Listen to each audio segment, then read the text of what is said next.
ॐ अज्ञानतिमिरन्धस्य ज्ञानाञ्जनशलाकया चक्षुरुन्मिलितं येन तस्मै श्रीगुरवे नमः।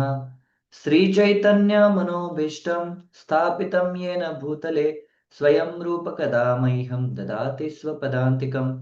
वन्देऽहं श्रीगुरो श्रीयुतापदकमलं श्रीगुरुं वैष्णवांश्च श्रीरूपं स्वाग्रजाता सहगना रघुनाथान्वितं त्वं सजीवं साद्वैतं सावधूतं परिजनासहितं कृष्णचैतन्यदेवं श्रीराधा कृष्णपदान् सहगना ललिता श्रीविशाखांश्च। हे कृष्ण करुणा सिंधु दीनबंधु जगतपते गोपेश गोपिका कांत राधा कांत नमोस्तुते। तप्त कांचन गौरांगे राधे वृंदावनेश्वरी वृषभानुसुते देवी प्रणमामि हरिप्रिय। वाञ्छाकल्पतरुभ्यश्च कृपा सिन्धुभ्य एव च पतितानां पावनेभ्यो वैष्णवेभ्यो नमो नमः। नमः ॐ विष्णुपादाय कृष्णपृष्ठाय भूतले श्रीमते भक्तिवेदान्त स्वामिन् इति नामिने। नमस्ते सरस्वते देव्यै गौरवाणी प्रचारिणे निर्विशेष शून्यवादी पाश्चात्य देशतारिणे। जय श्री कृष्ण चैतन्य प्रभु नित्यानंद श्री अद्वैत गदाधर शिवासदि गौर भक्त वृंद।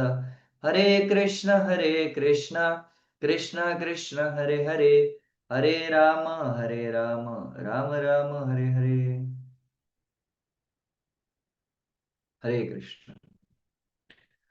तो अब सभी भक्तों का आज के हमारे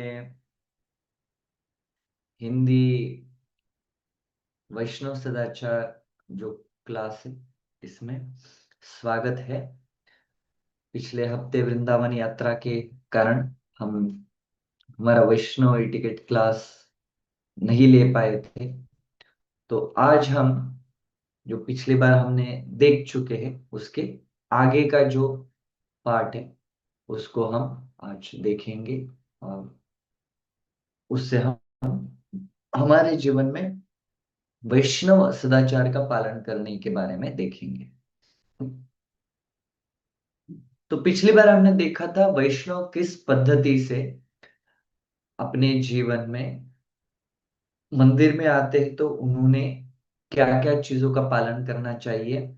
जैसे यहाँ से हमने देखा हुआ था कि अर्च विग्रहों के ऊपर ध्यान करने के बाद मंदिर में कैसे बैठना चाहिए। फिर उसके बाद मंदिर में आने के बाद बोलना कैसा चाहिए। जोर से नहीं बोलना, झगड़ा नहीं करना, निंदा नहीं करना। इवन दूसरों की स्तुति भी भगवान की विग्रहों के सामने नहीं की जाती। अन्य देवी देवताओं की निंदा करना, मजाक करना।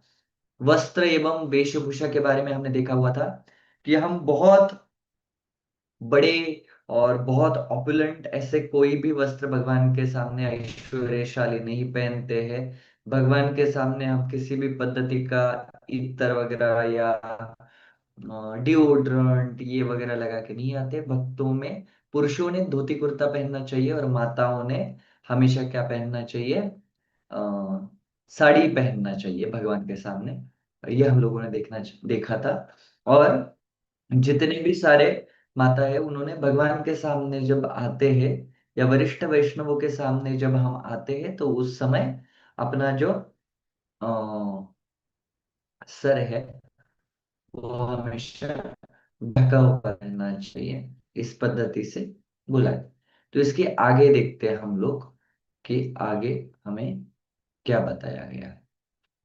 तिलक वेशभूषा हो गई, परंतु हम वैष्णव के लिए सबसे बड़े ऑर्नामेंट, सबसे बड़े ज्वेलरी या जो उसके लिए सबसे बड़े गहना रहता है उसके जीवन का वो होता है तिलक। तिलक का अर्थ होता है कि उस व्यक्ति ने अपने शरीर को, अपने मन को भगवान के प्रति शरणागत कर लिया है करके, भगवान की चरण कमलों पे अपने आप को उसने रख दिया है।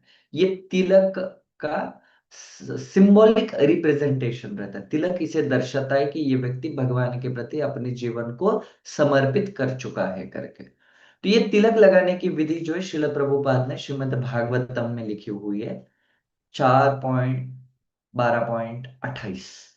इस पर चौथा स्कंद 12वां अध्याय और 28वें नंबर के श्लोक के तात्पर्य में श्रील प्रभुपाद लिखते हैं, कलयुग में सोना या आभूषण प्राप्त करना कठिन है, किंतु शरीर शुद्ध करने के लिए उस पर 12 स्थानों पे लगाए जाने वाले तिलकों की सज्जा पर्याप्त है। वैसे भी हमें पता है सोने का भाव बढ़ते जा रहा है, लगभग लगभग लाख रुपए हो चुका है, और ऊपर से उसमें फिर से आभूषण बनाने के लिए जो लेबर चार्ज वगैरह लगता है वो एक अलग ही है। तो भक्तगण जो है उनके लिए आभूषण मतलब क्या है, ये तिलक पर्याप्त है, ऐसे श्रील प्रभुपाद तात्पर्य में लिखते हैं। स्नान करके स्वच्छ वस्त्र पहनने के पश्चात एक स्वच्छ आसन, यदि संभव हो तो कुशा घास जो रहती है उसकी चटाई पर बैठकर शरीर के 12 स्थानों पर ऊर्ध्व पौंड्र अथवा विष्णु तिलक लगाए। स्नान घर में तिलक लगाना वर्जित है। बाथरूम में जाके वहां पे हम जो तिलक लगाते हैं वो मना है, क्योंकि तिलक मतलब ये भगवान के दो चरण हैं और उस पे ये तुलसी है। तो उसको हम बाथरूम में जाके जो लगाते हैं या टॉयलेट में जाके या बेसिन के पास जाके लगाते हैं तो वो वर्जित है। हमारे पास अपना खुद का तिलक, पानी के लिए, शुद्ध पानी के लिए एक स्प्रे या छोटा सा बॉटल होना चाहिए, जिससे हमें पानी लेके स्वच्छ स्नान करने के बाद नीचे का वस्त्र पहन के, प्रभु जी लोग जो रहते हैं जनरली, सामान्यतः हम लोग जो टॉवल है उसके ऊपर भी तिलक नहीं लगाते हैं। हम हमारा अंतर वस्त्र पहन के, धोती पहन के, फिर उसके ऊपर हमें हमेशा तिलक लगाना चाहिए, और फिर उसके बाद ऊपर से कुर्ता पहनना चाहिए करके हम लोगों को। ठीक है। तो स्नान घर में तिलक लगाना वर्जित है। विधि दिया है कि हम आए, अच्छे स्थान पर बैठे, जहां पे बैठ सकते, स्वच्छ ये है स्थान है वो, और वहां पे बैठ के हमारे शरीर के ऊपर भगवान का तिलक लगाते वक्त भगवान के नाम उच्चारण भी किए जाते हैं। वो आगे आएगा, हमें दिखाया जाएगा कि कौन सा तिलक किस जगह पे लगाते समय हमें भगवान के कौन से नाम का उच्चारण करना चाहिए, ये बताया जाएगा। शरीर पर तिलक लगाने का अर्थ है उसे विभिन्न प्रकार की सेवा में प्रयोग करना। हर एक जगह को हम भगवान को स्थापित करते हैं, और वो जो जगह है वो भगवान के सेवा में हम उसका उपयोग कर रहे हैं, ये उसका अर्थ होता है जब हम शरीर के ऊपर तिलक लगाते हैं। ऊर्ध्व पौंड्र, ये जो हम तिलक लगाते हैं वैष्णव वाला सीधा वाला, इसको ऊर्ध्व पौंड्र तिलक बोला जाता है। ऊर्ध्व मतलब खड़ा है इसलिए। ऊर्ध्व पौंड्र तिलक में मस्तक अथवा अन्य भागों पर खड़ी दोनों रेखाएं शरणागति का प्रतीक है। भगवान के प्रति मैंने शरणागति ली है, या भगवान जो है इनका मैंने अपना जीवन जो है वो अर्पित कर लिया है। मेरा मन, मेरा बुद्धि और मेरा शरीर, ये मैंने भगवान के प्रति अर्पित किया हुआ है, इसका वो प्रतीक माना जाता है। पद्म पुराण एवं यजुर्वेद में कहा गया है कि ऊर्ध्व पौंड्र चिन्ह भगवान के चरण कमल है। ये जो दो हम लगा रहे हैं ये भगवान के चरण कमल है। ऊर्ध्व पौंड्र तिलक अपने मनमाने ढंग से न लगाकर भगवान विष्णु के नाम का उच्चारण करते हुए मन से भगवान का उस स्थान पर आवाहन करते हुए लगाए। ये हम हमेशा भूल जाते हैं। देखिए, टाइम के साथ साथ जैसे जैसे हम आगे बढ़ते हैं ना, हर एक जो चीज हमारे भक्ति में आती है, हम जो करते हैं ना, वो मैकेनिकल बन जाती है। वो बस करने के लिए हम करके, "अरे चलो तिलक लगाओ", और हम भाग जाते हैं। परंतु उसके पीछे का मतित अर्थ क्या है, तिलक लगाते वक्त भी हमें भगवान का नाम जप करते हुए किस भाव से वो तिलक लगाना चाहिए, वो यहाँ पे हमें बताया है करके, कि जब ये तिलक हम लगा रहे हैं तो ये प्रतीक है कि मैं दो भगवान के जो चरण कमल है वो अपने मस्तिष्क पे धारण कर रहा हूं, क्योंकि मैंने भगवान की शरणागति जो है वो अपने जीवन में स्वीकृत की हुई है करके। ठीक है। तो इसीलिए ये तिलक हम लगाते हैं। और बहुत सुंदर तरीके से यहाँ पे लिखा है कि जब हम ऊर्ध्व पाउंडर लगाते तो अपने मनमाने ढंग से इसे लगा के हम चले गए। इस पद्धति से ये तिलक नहीं लगाने, जबकि वो तिलक लगाते वक्त भगवान विष्णु का नाम उच्चारण करते। जब हमारा ऊपर का तिलक हम लगाते हैं, ओम केशवाय नमः, ये भगवान का नाम जब जो है उच्चारण जो है वो हम वो तिलक लगाते हुए करते हैं। तो भगवान को उस स्थान पे कि भगवान आके आपके केशव स्वरूप में आप यहाँ पे मेरे मस्तिष्क के ऊपर स्थान में विराजिए, इस पद्धति की प्रार्थना करते हुए भगवान को हम आवाहन करने चाहिए। देखिए, वैष्णव सदाचार मतलब केवल शारीरिक दृष्टि से कुछ पालन करने वाले नियम नहीं है। वैष्णव सदाचार हमारे हृदय में भगवान के प्रति या वह कृति करते वक्त, वो एक्शन करते वक्त वो क्या भाव होना चाहिए, इसके बारे में भी है। तो केवल तिलक लगाना मैकेनिकल एंड फिजिकल हो सकता है, परंतु जब वो तिलक लगाते वक्त मन से अगर वो भावना आती है, कृष्ण मैं आपको स्थापित कर रहा हूं इस जगह पे, तो फिर वो भक्ति बन जाती है। ठीक है। शरीर पर तिलक लगाने से हमारी आध्यात्मिक शक्ति का विकास होता है। हमेशा हमें याद दिलाएगा ये तिलक कि आप कौन है। आप भगवान के भक्त हैं। आप कौन है? भगवान के भक्त है। अगर बाहर जाने के बाद भी हम किसी भौतिक लोगों के साथ आदान प्रदान कर रहे हैं, या भौतिक जगह पे हम जा रहे हैं किसी परिस्थिति में, तो भी ये तिलक जो होगा वो हमारे मन में हमेशा रहेगा कि ये मैं तिलक लगा के आया हूं, तो मैं भगवान को रिप्रेजेंट कर रहा हूं, मैं भगवान का एक प्रतीकात्मक व्यक्ति बन के इन लोगों के सामने हूं करके। तो मेरा जो व्यवहार है बाकी लोगों के सामने भी, वो भी उसी पद्धति से होना चाहिए, जिससे भगवान के इमेज को, या भगवान के नाम को, या भगवान के जो व्याख्या है उसको क्षति ना पहुंचे करके। ठीक है। तो हमारे आध्यात्मिक विकास जो है वो शरीर पे तिलक लगाने से होता है। फिर यदि भक्त भगवान का नाम स्मरण करते हुए तिलक लगाता है, तो स्वयं भगवान स्वयं शरीर के उस स्थान पर निवास करते हैं। ये शास्त्रों का कहना है। अब जब कोई भी अपने हृदय से आवाहन करता है, तो भगवान उस व्यक्ति की सिंसियरिटी देख के, उसके जीवन का भगवान के प्रति वो सरेंडर देख के, वो समर्पण देख के भगवान उस जगह पे आके विराजमान होते। यही तो विग्रहों की प्राण प्रतिष्ठा करते हैं। तो क्या कि आपने मंत्र बोल दिए, यज्ञ कर दिया, इसका मतलब भगवान को कंपलसरी आना है उस विग्रहों के अंदर? ऐसा नहीं है। जब भगवान के कोई भी शुद्ध भक्त भगवान के विग्रहों में हृदय के ऊपर हाथ रख के बोलते भगवान कृपया इसमें प्रवेश कीजिए, तो वो शुद्ध भक्त होता है, जिनकी वजह से भगवान जो है वो उस विग्रहों के अंदर आते हैं और उन विग्रहों के अंदर प्रस्थापित होते हैं। इसलिए तब जाके विग्रह जो है भगवान से अभिन्न बनते हैं। तो उसके लिए हृदय का वो सिंसियरिटी होना, वो भाव होना बहुत महत्वपूर्ण होता है। ठीक है। इस प्रकार वह शरीर भगवान का शुद्ध मंदिर बन जाता है। भक्त अपना शरीर शुद्ध करके उसे भगवान की सेवा में अर्पित करता है। बाहरी दृष्टि से बहिरंग जो हमारा शुद्धिकरण है वो महत्वपूर्ण है। हर रोज सुबह उठ के, आगे भी आएगा, जो ब्रह्मचारी और गृहस्थ व्यक्ति है उनके लिए दिन में 2 बार स्नान करना का विधि बोला गया है। और जो सन्यासी व्यक्ति है उनको 3 बार स्नान करने का विधि बताया गया है। तो बाहरी दृष्टि से हम जो है वो अपना शुद्धिकरण करते हैं, परंतु इस पद्धति के वैष्णव सदाचार का अगर हम पालन करते हैं, तो अंतरंग दृष्टि से भी हम अपने आप को शुद्ध करते। हरि नाम तो है ही, परंतु तिलक लगाते वक्त भगवान का ये करना, आवाहन करना, भगवान को उसी पद्धति से स्मरण करना कि मेरे हृदय का, मेरे शरीर का हर एक जो अंग है वो आपके प्रति समर्पित है, तो ही हमारे भक्ति में हम आध्यात्मिक शक्ति का विकास करवा सकते हैं। ठीक है, आगे देखते हैं। ऐसा कहा जाता है कि तिलक लगाते समय यदि भक्त दर्पण अथवा पानी में अपना प्रतिबिंब ध्यान पूर्वक देखता है तो वो भगवान के धाम जाता है।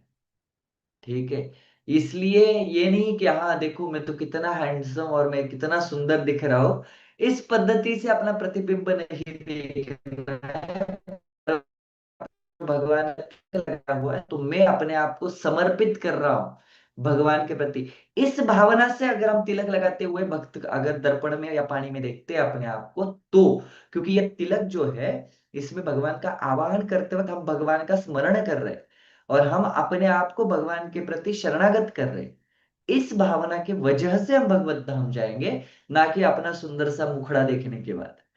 तो इसको अलग तरीके से मत लीजिएगा कि कल से तो मैं सिर्फ दर्पण में तिलक लगा के कंटिन्यूअसली अपने आप को देखते रहूंगा ताकि मैं भगवत धाम जाऊंगा। नहीं, जो है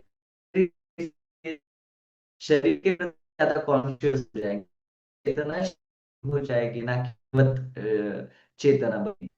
ठीक है, हरि भक्ति विलास में कहा गया है कि यदि तिलक अपने आकार में सुव्यवस्थित न हो, रंग अथवा भौतिक दृष्टि से भक्त के संप्रदाय के अनुसार न हो, तो भी उसमें फिर भी अन्य विशेषताएं रहती है। ठीक है, हम इस्कॉन में हमेशा यही इनकरेज करते हैं कि जो शिल प्रभुपाद ने हमें जिस पद्धति का तिलक बताया है, गोपी चंदन का यही येलो कलर का, not too yellow, pale yellow colour का जो नेचुरल तिलक है वही हम लगाते हैं। बहुत सारे भक्त दिखेंगे जो राधा कुंड के मिट्टी का तिलक लगाएंगे, या फिर वो वृंदावन के ब्रज के रज का तिलक लगाएंगे, या फिर वो अन्य कोई पीला कलर का तिलक लगाएंगे, लाल कलर का तिलक लगाएंगे। उससे हमें ऐतराज नहीं है, उनके बारे में हम कुछ बोलेंगे नहीं करके। उनका भाव वो अपने संप्रदाय, अपने आचार्य या उनके इससे हिसाब से है, परंतु श्रील प्रभुपाद ने हमारे लिए यही तिलक बोला है गोपी चंदन का, इसी पद्धति से बोला गया है। तो हमें इसी पद्धति से वो लगाना चाहिए क्योंकि हमारे आचार्यों की उस पद्धति की सूचना है हम लोगों को। ठीक है, फिर भी इस बात का ध्यान रखें कि तिलक टेढ़ा मस्तक के मध्य भाग में कि अन्यत्र अथवा गंदा ना हो। ठीक है, ऐसे तिलक चले हैं और यहां से ऐसा टेढ़ा चला गया, एक डंडी है दूसरी डंडी आधी है। टाइम के साथ थोड़ा सा ये हो जाता है, जो आपका तुलसी है वो तुलसी आधा इस साइड से आया है, इधर से स्ट्रेट आया है, या पूरा आपने आपका माथा और नाक पूरा भर दिया है तिलक लगाते लगाते, इधर इधर भी तिलक लगा है। इस पद्धति से वो तिलक ना हो, वो अच्छा दिखे, एस्थेटिकली ब्यूटीफुल दिखे। ठीक है, सीधा थोड़ा हमें लाइन अगर आती है तो उसकी प्रैक्टिस हमें करनी चाहिए, वो टेढ़ा मेढ़ा ना हो करके। बीच में यहाँ पे भी बहुत बार है कि ये दो लगाते वक्त बीच में हमारा तिलक में ये रह जाता है, थोड़ा वो जो पेस्ट है वो रह जाता है, तो उसको थोड़ा पानी या गीले फड़के से बीच में साफ करके ये जो दो लाइन है भगवान के चरणों की वो अच्छे से दिखे। ये सब कुछ हम लोगों को याद रखना चाहिए हमेशा। ठीक है,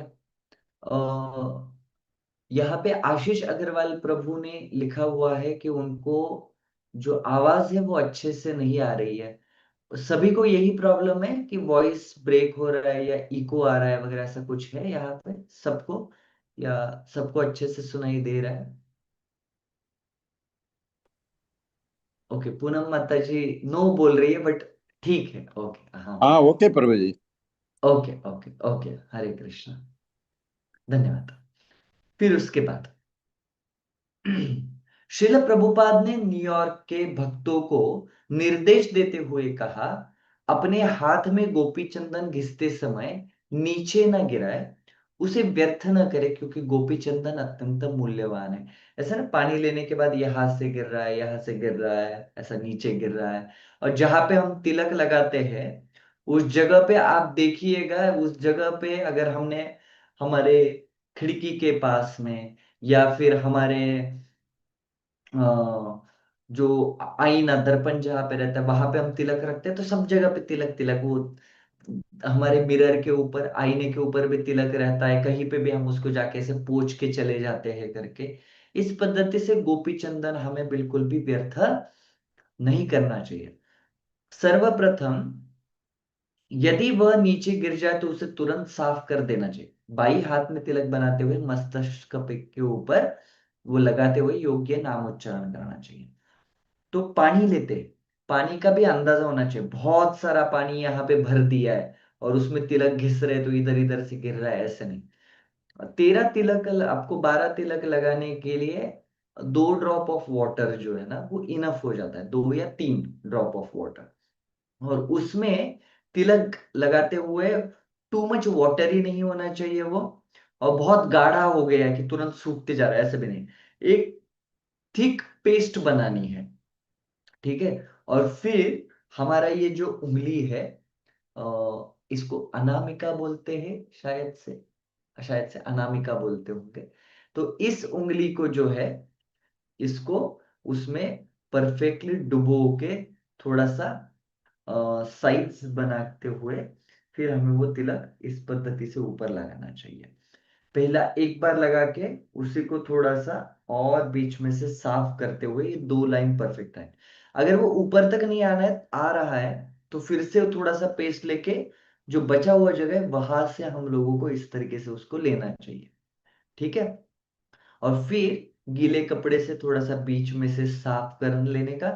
फिर से पेस्ट आपके इस उंगली के ये जो खड़ा ये उभरा हुआ पार्ट है इसके ऊपर ऐसे लेते हुए फिर यहाँ पे बहुत अच्छे तरीके से एस्थेटिकली ऐसे ऐसे करके फिर बीच में से आप ऐसे सीधा खींच देंगे प्रॉपरली, तो तुलसी महारानी का शेप बन जाता है। बाद में इस तुलसी महारानी की शेप को आप अपने उंगली से या छोटे उंगली से ऐसा करके और ऐसे करके शेप प्रॉपरली दे सकते हैं। अगर उससे नहीं हो रहा है उंगली से कि पूरा तिलक इधर उधर हो रहा है, तो छोटा सा गीला कपड़ा रख के आपका उससे आप उसको पोंछ सकते हैं करके। और बचा हुआ जो तिलक है वो लगा के बाद में थोड़ा सा पानी लेके फिर वो शिखा को लगाते हैं, ठीक है।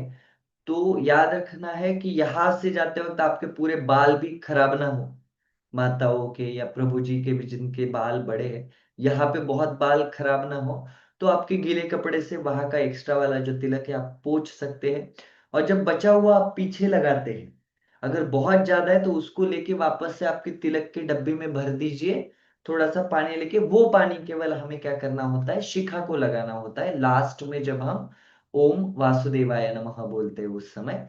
ऐसा नहीं कि बहुत तिलक भरा हुआ है और साफ करना है तो लगा दिया शिखा के ऊपर, ऐसा नहीं करना चाहिए। वो बहुत अच्छा नहीं दिखता है वो। अगर पीछे से हम शिखा पूरी तिलक से भरी हुई जब दिखती है तब वो अच्छे से नहीं दिखती है। तो इसीलिए हम लोगों को वो तिलक जो है वो प्रॉपरली दिखना चाहिए हमें। स्नान करने के पश्चात प्रत्येक व्यक्ति को अपना शरीर बाहर 12 स्थानों पर तिलक लगाकर सुशोभित करना चाहिए। टिप्पणी: जो व्यक्ति हरे कृष्ण महामंत्र का नियमित जप न करता हो एवं नियमों का पालन न करता हो उसे कम से कम मंदिर परिसर के बाहर तिलक नहीं लगाना चाहिए। क्यों? क्योंकि जब भी कभी आप तिलक लगाते हैं तो आप इस्कॉन और गौड़ीय परंपरा को रिप्रेजेंट करते हो, आप उनके प्रतीकात्मक व्यक्ति बन जाते हो। और आप 4 नियमों का पालन नहीं कर रहे, आप चाय कॉफी पी रहे हैं, आप कांदा लहसुन खा रहे हैं, आप हरे कृष्ण महामंत्र का जप भी नहीं कर रहे और तिलक लगा के जाएंगे तो लोग आपको इस्कॉन वाला समझेंगे। लेकिन बाहर जाके अगर चौपाटी के ऊपर भेलपूरी पानीपुरी शेव पूरी खाते बैठेंगे हम लोग तो बोलेंगे अरे आप इस्कॉन वाले तो कांदा लहसुन खाते नहीं है, ऐसे कैसे कर लिया आप लोगों ने करके। तो इसीलिए जो बाहर के व्यक्ति है उन्होंने मंदिर परिसर में आप तिलक लगाइए लेकिन उसके बाहर तिलक लगा के नहीं जाना चाहिए, बिकॉज वो व्यक्ति अभी तक भक्त बना नहीं है। उन्होंने अभी तक भक्ति के जो बेसिक नियम है उनका पालन करना चालू नहीं किया है, क्योंकि वो जिम्मेदारी बनती है। हम भक्तगण जो है, हम जब तिलक लगा के बाहर जाते हैं, कंठी माला पहन के बाहर जाते हैं, तो ये हमारे कंधों के ऊपर रिस्पॉन्सिबिलिटी, ये हमारा दायित्व बनता है। हम ये नहीं बोल सकते मैं तो अभी नया आया हुआ भक्त हूँ, अरे मैं तो बहुत साधारण सा तुच्छ दासानुदास हूँ, मुझे मत देखिएगा कि मैं इस्कॉन को प्रेजेंट करता हूँ। नहीं, आपने तिलक लगाया है, आपने कंठी पहनी हुई है, तो आप बाय डिफॉल्ट रिप्रेजेंटेटिव बन जाते हैं। तो आपको आपका व्यवहार उसी पद्धति से रखना पड़ेगा, क्योंकि आपने कंधे के ऊपर वो दायित्व लिया हुआ है। ठीक है। लेकिन अगर जो भक्त 16 माला कर रहा है, 4 नियमों का पालन कर रहा है, बोला नहीं ये तो बड़ा दायित्व हो गया, इससे अच्छा मैं तिलक लगा के ही नहीं जाऊंगा कहीं पे करके, तो भी नहीं चलेगा, क्योंकि इससे आपके चेतना में फर्क पड़ेगा। तो भक्ति में हम लोगों को दायित्व लेना है, रिस्पॉन्सिबिलिटी लेना है, और इससे शुरुआत करनी चाहिए। कभी भी ऐसा नहीं होगा कि आपकी प्रगति बिना रिस्पॉन्सिबिलिटी के, बिना दायित्व की होगी। किसी भी फील्ड में, चाहे वो भक्ति रहे या भौतिक जगत रहे, किसी भी फील्ड में, किसी भी जगह पे जब तक आप दायित्व नहीं लेते हो, उस फील्ड में, उस क्षेत्र में आपकी प्रगति नहीं होती है।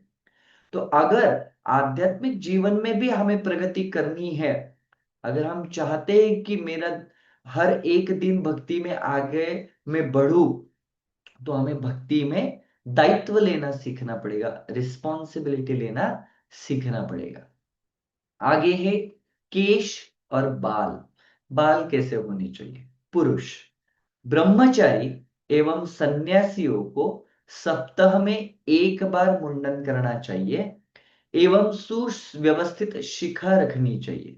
शिखा कभी कभी बहुत छोटी होती है, उसकी गांठ नहीं बनती है, तो वो थोड़ा सा अजीब दिखता है। लेकिन जैसे ही शिखा का गांठ बनना चालू होता है, हर एक भक्त ने अपनी शिखा को गांठ बांध के रखना चाहिए करके। और बाल जो है उसका मुंडन रखना चाहिए। ठीक है। स्वयं के अनुसार, स्वयं के व्यवसाय के अनुसार गृहस्थों को भी छोटे बाल एवं शिखा अगर संभव हो तो रखनी चाहिए। ठीक है। कोई आर्मी वाले भक्तगण हैं, कोई पुलिस वाले हैं, तो शायद से उनको शिखा रखना नहीं अलाउड रहेगा। कॉर्पोरेट दुनिया में हर एक कंपनी का अपना अपना खुद का नियम होता है।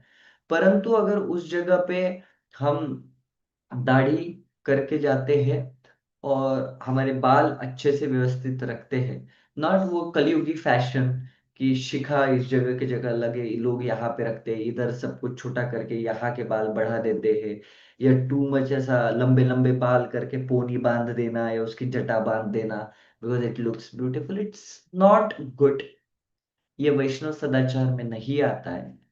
हमें वैष्णव सदाचार के हिसाब से हमारे केश बाल रखते हैं, तो भी भक्तों को और बाकी लोगों को भी वो बहुत अच्छा लगता है। शिखा, शिखा के संबंध में कोई नियम नहीं है, कितनी लंबी होनी चाहिए शिखा के बाल, इसका कोई ये नहीं है। परंतु उसका जो डायमीटर या चौड़ाई जो है, वो है 1.5 इंच। किंतु गौड़ीय वैष्णवा बछड़े का जो खूर होता है उसके आकार के समान, मतलब 1.5 इंच का गोल रहना चाहिए। नॉट टू बड़ी कि यहां से शुरुआत हो रही है शिखा और इतना बड़ा बना के उसका जटा बना दिया है, इधर इतना बड़ा है करके, या एकदम छोटा सा। अभी कभी कभी ये होता है कुछ भक्तगण के, लाइक उम्र के साथ साथ बाल जो है वो नेचुरली पुरुषों के झड़ते हैं, तो छोटी सी शिखा रखते हैं।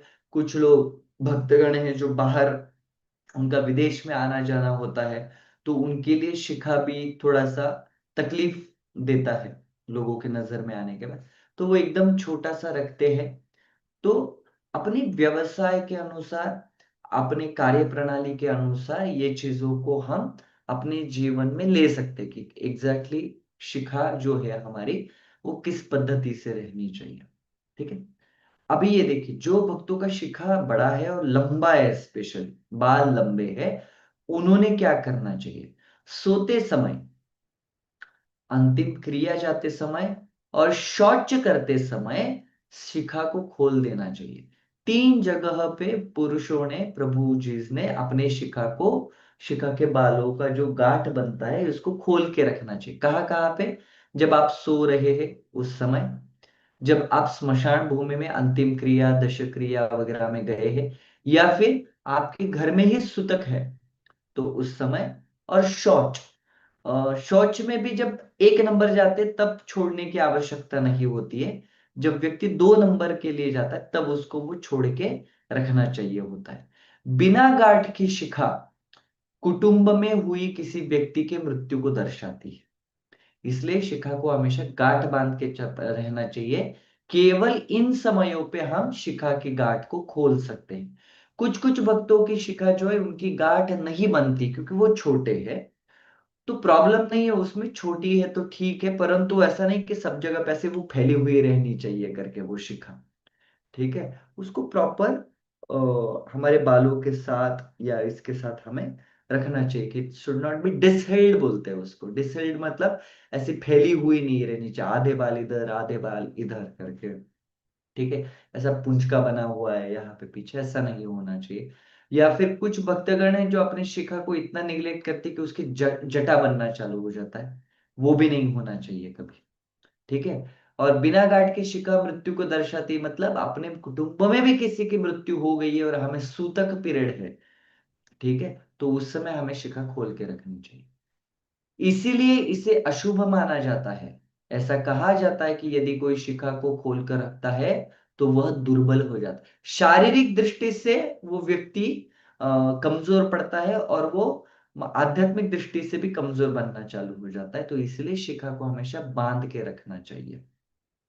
स्नान के पश्चात शिखा बांधते समय हरे कृष्ण महामंत्र का उच्चारण करे, और ब्राह्मण दीक्षित भक्त मन में ही ब्रह्म गायत्री की पहली पंक्ति जो है उसका उच्चारण करते हुए, और शिखा की स्त्रियों के समान चोटी न गूंथे। तो जो भक्तों का दीक्षा नहीं हुआ या केवल प्रथम दीक्षा हुआ है, उन्होंने शिखा बांधते समय हरे कृष्ण महामंत्र बोलना चाहिए। और जिनका ब्राह्मण दीक्षा हो चुका है, उन भक्तों ने गायत्री, ब्रह्म गायत्री जो पहला गायत्री है उसकी पहली पंक्ति गानी चाहिए। और शिखा बहुत लंबी है, बहुत मस्त है, और लोग उसको ग्लोरीफाई कर रहे हैं, इसलिए उसके अलग अलग संरचनाएं कर रहे हैं। कभी उसकी वेणी बांध रहे हैं, कभी उस वेणी को गोल बांध के उसमें फूल डाल रहे हैं। ये प्रभु लोगों ने तो नहीं करना चाहिए। वेणी केवल माताओं को बांधना चाहिए अपने बालों का। स्त्रियां स्त्रियां लंबे बाल रखें, आधुनिक रीति अनुसार बाल न रखें। वन माता जी का भी आजकल बहुत सारा हेयर स्टाइल है, जहाँ पे माता यहाँ पे जो बाल है वो पूरे काट देती है प्रभुओं के समान, और केवल इतना ही यहाँ पे से बाल रखती, तो ये नहीं अलाउड है वैष्णव सदाचार के अनुसार। माताओं को अपने बाल लंबे रखने चाहिए हमेशा, और हमेशा उसकी सुंदर सी पीछे चोटी बांध के रखनी चाहिए, तो वो बहुत अच्छा दिखता है। तो अलग अलग जो हेयर स्टाइल्स वगैरह है ना, वो माताओं को भी उसमें ज्यादा वैष्णव सदाचार के अनुसार इनकरेज नहीं किया जाता है करके। ठीक है, आगे है कंठी माला। गले में तुलसी माला भगवान के प्रति शरणागति का सूचक है। ये कंठी जो तुलसी माता है, तुलसी माता भगवान के चरणों पे हमेशा रहती है। तो जैसे कोई व्यक्ति तुलसी माला पहनता है तो वो अपनी भगवान के चरणों के प्रति शरणागति का सूचक बन जाता है, प्रतीक बन जाता है। तो जब हम कंठी पहनते हैं तब हम भगवान को वचन देते, कंठी पहना है मतलब भगवान को वचन दिया है कि कोई भी ऐसी चीज जो भगवान को मंजूर नहीं है, ना भगवान ने अलाउ की नहीं है, वो इस कंठ से नीचे नहीं जाएगी। और कोई भी ऐसी चीज या ऐसी शब्द मालिकाएं मेरे कंठ से बाहर नहीं आएगी जो भगवान को मंजूर नहीं है। इसलिए उसको कंठी बोलते हैं, क्योंकि वो कंठ के पास में रहती है हमेशा। अपराधी व्यक्ति यदि तुलसी माला ग्रहण करता है तो भी वह वैष्णव न होकर केवल वैष्णवों की नकल करता है, और गंभीर रूप से भगवान के शरण में जाने का प्रयत्न नहीं करता। तो केवल कंठी धारण करने से कोई वैष्णव बन गया है या उसको हम वैष्णव समझते हैं, ऐसा नहीं है। ये एक बाहरी सिंबल हो सकता है वैष्णविज्म का, तुलसी माला, परंतु उस व्यक्ति के अंतर्गत मन का वो प्रतीक नहीं बनता है। बहुत बार ऐसा था कि कंठी पहनने के बाद भी लोग चाय पीते हैं, कॉफी पीते हैं, कांदा लहसुन भी खाते हैं। तो ये तुलसी महारानी और भगवान के दिए हुए सूचनाओं के प्रति अपराध है। ठीक है। कुछ भक्त पूजा, जप या कोई शुभ कार्य करते समय अन्य किसी मंगलमयी प्रकार की मंगलमय मालाएं, जैसे तुलसी की बनी विशेष माला, कमल के बीजों की माला, जगन्नाथ रथ की रस्सियों के टुकड़ों से बनाई माला अथवा पवित्र रेशम से बनाई माला गले में पहनते हैं। किंतु स्नान करते समय, शव यात्रा में जाते समय या इत्यादि के समय उन्हें निकाल देना चाहिए। देखिए, केवल कंठी माला जो है ना, वो 24 घंटा हमारे गले में रहना चाहिए। बाकी आपने देखा होगा, वो एक ऐसा रेशम के धागों का कलर वाला एक ये पहनते हैं, उसे बोलते हैं पवित्रा, नरसिम्हा पवित्रा वगैरह, सन्यासी जो वरिष्ठ वैष्णव जो है अपने गले में पहनते हैं, वो कलरफुल धागों का ऐसा ब्रेड, वेणी बनाया हुआ वो रहता है। या फिर कुछ कुछ भक्त हैं जिनके गले में आप जगन्नाथ जी के रथ का या उनके उनका जो झंडा रहता है, भगवान का ध्वज जो रहता है, उस ध्वज का जो कपड़ा है वो भी पहने हुए दिखते हैं हम लोगों को। ठीक है। ये सभी जो मालाएं हैं, ये हमें इन समयों पे निकाल के रखनी चाहिए। कब कब? स्नान करते समय, शौच जाते समय, स्मशान भूमि में, शव यात्रा में, जब भी कभी हम जा रहे, शौच में दोनों भी क्रियाएं आती है, तो हमें उसको निकाल देना चाहिए, क्योंकि वो भगवान का महाप्रसाद है। केवल कंठी अलाउड रहता है, जो हम 2400 घंटा पहन सकते हैं करके। ठीक है। नियमित रूप से कंठीमाला धारण करने से बुरे सपने, दुर्घटना, शस्त्र द्वारा आक्रमण तथा यमदूतों से रक्षा होती है। ठीक है। कंठी माला देखकर यमदूत उसी प्रकार भाग जाते हैं जिस प्रकार तूफान की भयंकर आंधी के पश्चात वृक्ष के पत्ते इधर उधर बिखर जाते हैं। हाँ, तो यमदूतों से मैं बचूंगा इसलिए मैं कंठी माला पहनूंगा या पहनूंगी करके, ये भावना से कंठी माला नहीं पहनते हैं वैष्णव कभी। कंठी माला का प्रतीक ही यही है कि मैंने भगवान के प्रति शरणागति प्राप्त की। कंठी माला पहनी, अब यमदूत नहीं आएंगे, परंतु मैं अपने सारे बुरे कार्य करूंगा या करूंगी, कांदा लहसुन भी खाऊंगी और चाय कॉफी भी पीऊंगी और चारों नियमों का पालन नहीं करूंगी, लेकिन यमदूतों से बचना है तो कंठी माला पहन के बैठूंगा। इस पद्धति का जो विचार धारणा है ना, वो गलत है। मैं बहुत बार मजाक में बोलता हूँ कि हाँ, कंठी माला पहनने से यमदूत नहीं आते, परंतु कंठी माला पहनने के बाद भी अगर आप कंठी माला धारण करने के नियमों का अगर पालन नहीं करते, तो यमदूत आके आपकी कंठी माला पहले निकाल के साइड में रखेंगे और फिर आपको लेके चले जाएंगे। ठीक है। तो इसीलिए कंठी माला पहनने से ये फायदे होते, परंतु इनके लिए हम कंठी माला नहीं पहनते। वो एक वैष्णव का अ, आभूषण है कंठी माला, और वो भगवान के प्रति शरणागति का प्रतीक है, इसलिए हम कंठी माला पहनते हैं। सभी दीक्षित भक्तों के लिए दोहरी अथवा तिहरी कंठी माला धारण करना अति आवश्यक है। इस्कॉन में आप देखेंगे तो ये एक नियम हमारा ये है कि जो कोई भी व्यक्ति 16 मालाओं का जप करता है, 4 नियमों का पालन करता है, परंतु वो दीक्षित नहीं है, वो 2 राउंड की कंठी माला पहनते हैं। और जो दीक्षित भक्त हो चुके हैं, जिनकी प्रथम दीक्षा हो चुकी है, वो 3 राउंड की कंठी माला हमेशा पहनते हैं। जिनका दीक्षा नहीं हुआ है, सामान्यतः इस्कॉन में हम उनको 3 राउंड वाली कंठी पहनना नहीं रिकमेंड करते हैं। उन्होंने 2 ही राउंड की कंठी पहने तो अच्छा होता है। और रही बात वैष्णवों की, कितने भी कंठी के राउंड्स हो सकते हैं जिनकी दीक्षा हो चुकी है, परंतु 3 ही अच्छा है। पूरा गला भरा हुआ है। एक ये कंठी कहा कि ये वो वृंदावन के ये मंदिर की, ये वो बरसाना के मंदिर की, ये जगन्नाथपुरी की, ये मायापुर धाम की, ये ऐसे करते हुए इतना भर दिया है। अच्छा है, कुछ भक्तों को वो बहुत अच्छा लगता है, उनको वो आभूषण की तरह लगता है। तो उनकी जो भावना है उसको हम आदर करते हैं, परंतु तीन कंठीमाला, तीन राउंड जो है वो अच्छे भी दिखते हैं, एक प्रॉपर दिखता है वो गले के अंदर। ठीक है। जो भक्त मूल वैधानिक नियम विशेष रूप से हरिनाम का जप एवं चार नियमों का पालन नहीं कर रहे हैं, उन्हें कंठीमाला नहीं पहननी चाहिए। क्योंकि आप नियमों का पालन नहीं कर रहे फिर भी कंठी पहन रहे और नियम आपसे टूट रहे हैं, तो वो अपराध है। जितनी भी भक्ति आप करने की इवन कोशिश भी कर रहे हैं, अपराध के कारण वो भी क्षीण हो जाएगी आपकी भक्ति। इसलिए जो व्यक्ति, पहले व्यक्ति ने सारे नियमों का पालन करना सीखना चाहिए, उसी के बाद उसने आगे जाके ये कंठी माला को धारण करना चाहिए। कंठी माला धारण करने के पश्चात प्याज एवं लहसुन का सेवन नहीं करना चाहिए। ठीक है। यह हमें याद रखना चाहिए हमेशा। जिस किसी भी व्यक्ति ने कंठी माला पहनी है, गलती से भी प्याज और लहसुन इस कंठ के नीचे नहीं जाना चाहिए। इसी प्रकार सभी लोगों को नए भक्तों का भी मार्गदर्शन करना चाहिए। तो अगर आपको कोई बोलता है कि नहीं मुझे कंठी माला पहननी है, बताओ क्या कर सकते हैं क्या नहीं कर सकते हैं करके, नहीं लेकिन मैं ऐसा हूं करता हूँ वैसा करता हूँ लेकिन मैं माला तो करता हूँ ये वो, नहीं।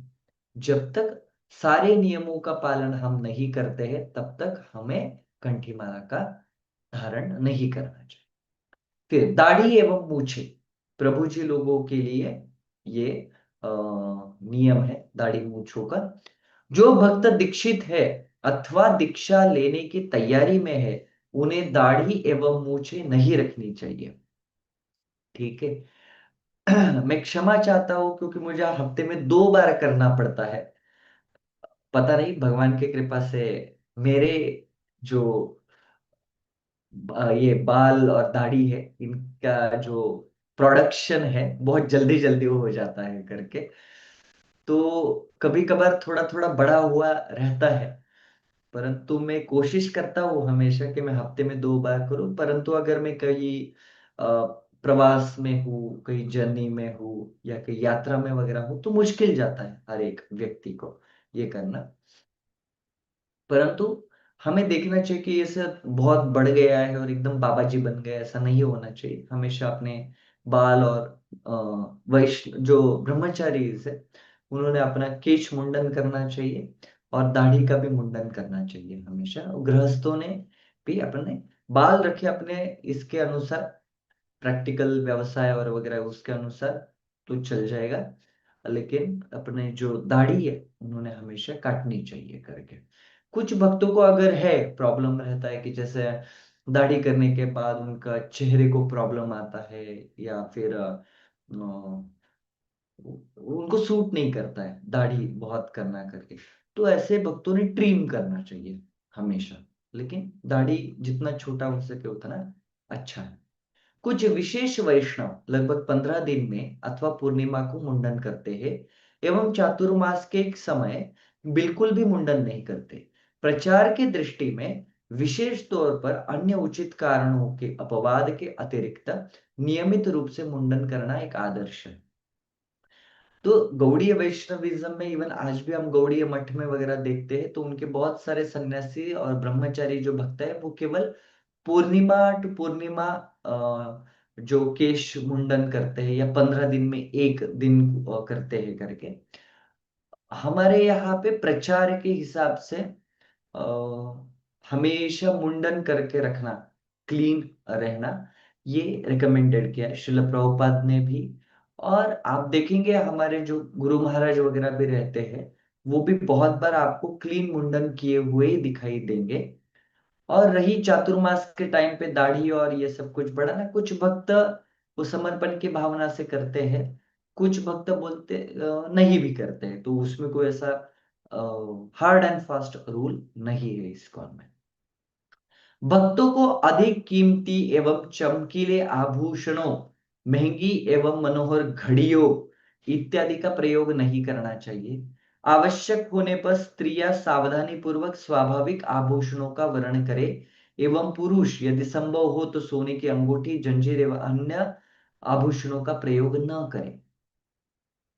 घर में ओकेजन है, शादी में वगैरह जा रहे, तो उस समय आपने पहना हुआ है, बहुत अच्छी बात है। परंतु मंदिर आते समय सोने की चेन, बड़ी बड़ी घड़ियां, कान की बालियां वगैरह सब कुछ प्रभु जी लोग पहन के आए, तो इसको, क्योंकि हमारा उद्देश्य एक है, सिंपल लिविंग हाई थिंकिंग। भगवान के सामने हम सिंपलेस्ट वे से आते, एक साधारण तरीके से आते, तो इसलिए इसको मना किया। ऐसा नहीं कि रखना ही नहीं है घर के अंदर, सब कुछ रख सकते हैं, कोई भी उसमें इशू नहीं है। माताएं भी अपनी गहने रख सकते हैं, परंतु सावधानी पूर्वक। और मंदिर में आते समय भीड़ रहती है, आप अगर फेस्टिवल्स के टाइम पे भी इतना सब कुछ पहन के आएंगे, तो मंदिर में इतने सारे तरह तरह के लोग आते हैं, तो उसके लिए सावधानी बरतनी अच्छी है। मंदिर में आते समय साधारण तरीके से हम आते, भगवान को सादगी पसंद है। भगवान तो हमारे आभूषणों को देखने वाले हैं नहीं, वो तो केवल हृदय के अंदर जो हमारे आभूषण है, काम की जगह प्रेम जब उत्पन्न होता है, उस आभूषण को वर्ण करते हैं हम भगवान के सामने, तो वो भगवान को ज्यादा आकर्षित करता है। चमड़ी की वस्तुओं का निर्माण प्राणियों की हत्या एवं हिंसा का परिणाम स्वरूप होता है। चमड़ी की वस्तु कभी भी इस्तेमाल नहीं करनी चाहिए किसी भी भक्त ने। जैसे मैं 2016 के आसपास एक पर्सनल घटना बताता हूं करके, कि 2016 2006-7 के आसपास मैं जगन्नाथपुरी रथ यात्रा में गया था। तो उस समय पूरी गर्मी थी, जुलाई का महीना था, तो बहुत गर्मी थी, और हमारा पहली बार हम जगन्नाथपुरी गए थे। तो धाम जाने के बाद बहुत बार होता है कि हम बिना चप्पलों के तपस्या के स्वरूप में चलना का पसंद करते हैं। तो हम में से किसी ने भी जगन्नाथपुरी के रथ यात्रा के दिन चप्पल नहीं पहनी, तो टारकोल का रोड है, तो वो फुल गर्म हुआ था। तो वो गर्म होता था, उस पे हम चलते तो बहुत तकलीफ होती थी। तो जैसे ही हम चलते थे, वापस आते थे, कहीं पे पानी का सोर्स दिखता था, स्रोत दिखता था, उसमें जाके पैर डुबोते थे, फिर से आते थे, फिर से नंगे पैर चलते थे करके, और वो जलता था बहुत। तो ये क्या हुआ, बार बार पैर जलना, फिर पानी में डालना, फिर से जलना, फिर पानी में डालना, उससे एक कॉर्न नाम की चीज होती है पैर में, उसको हिंदी में क्या बोलते हैं मुझे पता नहीं, लेकिन वो जब उसके ऊपर आपका आपका पैर जमीन को उसी जगह पे लग जाता है ना, तो ऐसा लगता है जैसे किसी ने आपके अंदर कांटा चुभो दिया है पैर के अंदर, ऐसा दर्द होता है उससे। तो पीछे की जो एड़िया है मेरी, और आगे के जो उंगलियां है, वहां पे पूरा भर गया था वो कौन से। तो जब मेरे पिताश्री मुझे डॉक्टर के पास लेके गए, हमारे सामने ही रहते हैं, उन्होंने बोला कि तुम एक काम करो, ये बाकी के रबर वगैरह ऐसे वैसे चप्पलें तुम मत पहनो करके, तुम्हें बहुत तकलीफ होगी। इसके लिए तुम्हें मैं रिकमेंड करता हूँ कि चमड़े की चप्पल पहने। तो मेरे पिताजी जब मुझे लेके चले गए थे, बोला मैं बिना, कि मैं कौन के साथ जिंदगी भर चलूंगा, परंतु मैं चमड़े की चप्पल नहीं पहनने वाला। बोलते वो बहुत ज्यादा हो जाएगा, फिर वो ऑपरेशन करना पड़ता है कभी कभी। बोले वो चल जाएगा मुझे, मैं वो सब कुछ सह लूंगा, परंतु मुझे चमड़ा का कोई भी चीज जो है मैं वो नहीं पहनूंगा। ऑफकोर्स मेरे पिताजी बहुत गुस्सा हुए उस चीज के कारण। बाद में कॉर्न कैप्स लगा लगा के मैंने एक हफ्ते में उसको ठीक करवा लिया करके, तो कोई नहीं था। परंतु चमड़े की वस्तुओं को हम नहीं एनकरेज करना चाहिए। ऐसा नहीं कि उसका अल्टरनेटिव हम लोगों को नहीं मिलता है, सब अवेलेबल है मार्केट में, आपको जैसा चाहिए अवेलेबल मिलेगा, ठीक है। परंतु किसी जीव की हत्या करके हम अपने इंद्रियों की तृप्ति नहीं कर सकते, नहीं करना चाहिए। उतना तो हमारे अंदर दूसरे जीवात्माओं के प्रति प्रेम और सद्भावना रहनी चाहिए। जब तक सेवा के कार्य में अत्यंत आवश्यक न हो, तब तक चमड़े की चप्पल एवं जूतों का प्रयोग न करें। जैसे हमारे मृदंग वगैरह बनते हैं, वो चमड़े के बनते हैं, परंतु हम बहुत बार उसका ख्याल रखते हैं कि ये जो चमड़ा है, वो किसी प्राणी को केवल चमड़े के लिए मार के ना आया। जब नेचुरल नैसर्गिक स्वरूप से कोई भी प्राणी अपना देह त्याग कर देता है, उसका चमड़ा निकाल के उससे ये वस्तुएं बन सकती है। अहिंसा वाला चमड़ा जो बोल सकते हैं हम उसे, तो उसका हम मृदंगा जनरली बनाया जाता है हमारे इस्कॉन के मंदिरों में वगैरह। परंतु स्पेशली केवल चमड़े के लिए हम प्राणियों को मारना, ये अच्छा नहीं है। साइबेरिया वगैरह जो रशिया का जो भाग है जहाँ पे पूरा -50-60 डिग्री सेल्सियस टेम्परेचर रहता है, वहां पे शिल प्रभुपाद ने वहां के भक्तों को चमड़ों के जैकेट्स वगैरह जो है या बूट और चप्पलें जो है वो इस्तेमाल करने का परमिशन दिया है, क्योंकि वो बहुत असहनीय ठंडी रहती है वहां पे। तो केवल उसी पार्ट में शिल प्रभुपाद ने एक कंसेशन दिया हुआ है उन भक्तों को। अन्यथा मुझे नहीं लगता मुंबई के एटमॉस्फेयर में, मुंबई जैसे वेदर वातावरण में हम लोगों को किसी लेदर जैकेट की जरूरत पड़ती होगी या लेदर बेल्ट की जरूरत पड़ती होगी। बाकी भी बहुत वैरायटी अवेलेबल है। ठीक है। इसी प्रकार चमड़ी से बने थैले, पर्स, कमरपट्टी, बेल्ट या घड़ियों का प्रयोग हमें नहीं करना चाहिए, क्योंकि अगर हम इन चीजों को हमारे जीवन में अगर इस्तेमाल करते, उपयोग करते, तो हम प्राणियों को मारने के लिए प्रोत्साहन देते हैं। तो केवल प्राणी मारने वाला और चीजें बनाने वाला नहीं, चीजें खरीदने वाला जो व्यक्ति है उसको भी उसका पाप लगता है, उसका अपराध उसको लगता है। इसलिए भक्तों ने कभी भी किसी भी चमड़ी के वस्तु का प्रयोग नहीं करना चाहिए। अगर किसी भी भक्तों के पास ये है तो कृपया उसका अल्टरनेटिव आप लोग ढूंढ सकते हैं। और मार्केट में बहुत सारी चीजें अवेलेबल है जो बिना चमड़े के आपको बहुत आसानी से मिल सकती है। हरे कृष्णा। तो यहाँ पे 9 बजने के लिए 3 मिनट बाकी है। अगर किसी का कोई प्रश्न है तो आप लोग पूछ सकते हैं। कोई प्रश्न है किसी का?